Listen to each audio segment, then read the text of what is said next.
Pozdravuje Ujo Bufe. Ľudia, krátky oznám, doskladili sme celkom zaujímavý sprej Biodur. Tento Chrome Effect fakt je výborný. Naozaj krásne reflektuje, krásne odráža. To isté môžem povedať o tejto zlatej.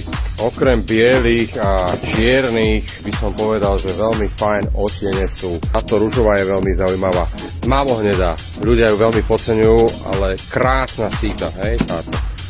Fialové, tyrkysové, modré, žlté, červené, bordové a tak ďalej, sivé, nejaké fluorescenty, takže toľko k tomu. Ešte jedna vec, sú tu veľmi zaujímavé 500, není ich veľa a sú za 2,50 tiež.